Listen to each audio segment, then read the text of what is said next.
Hello everyone, আমি সঙ্গীতা লাইফস্টাইলে অনেক অনেক স্বাগত। আর এই যে ছুটি শেষ, এখন বাড়ি যাওয়ার পালা। তো আমরা মেট্রো ধরে হাওড়া স্টেশনে কিন্তু চলে এসেছি, একটু আগেই এসেছি। আর এখান থেকে কিছু খেয়ে নিলাম, একটু হালকা খিদেও পেয়ে গেছিলো। কিন্তু আমাদের ট্রেন ছিল মুম্বাই মেল, ওই সন্ধ্যা 7:30টায়। তো এখানটা এত সুন্দর হাওয়া দিচ্ছে বলে বেশ খানিকটা বসে। আর এই যে আমার সোনাটা দেখুন কেমন গোল্লা গোল্লা করে তাকিয়ে থাকে। আজকে আমরা নাসিক যাচ্ছি, বাট মনটা আমার খুবই খারাপ এই কারণেই মাকে ছাড়া যাচ্ছি। এতগুলো দিন মা একসাথে ছিল, আজকে ভীষণভাবে মিস করছি। এতটাই মিস করছি মানে বলে বোঝানোর মতো না। আগে এত ভালো যখন বিয়ের আগে ছিলাম, বিয়ের পরে এতটা বুঝতাম না মা মেয়ে যে সম্পর্কগুলো, এতটা বুঝতাম না। এই যে দেখুন, সাথে কিন্তু বিরিয়ানি কিনে নিয়েছিলাম রাতের জন্য।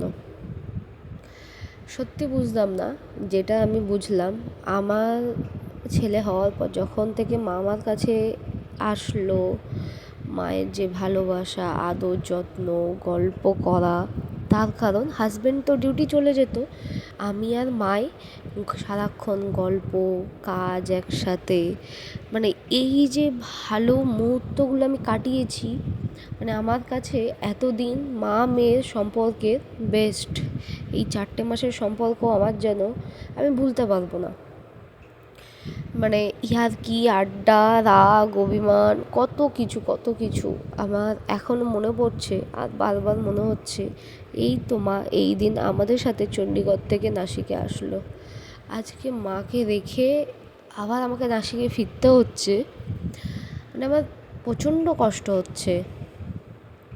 শুধু যদি বলা যায় যে শুধু কি কাজের জন্য, না, কাজ আমরা দুজনাই করি। মা থাকতেও আমি আমার হাজব্যান্ড দুজনাই মায়ের সাথে হেল্প করতাম, কাজের জন্য না। এই যে আমি একা থাকাটা,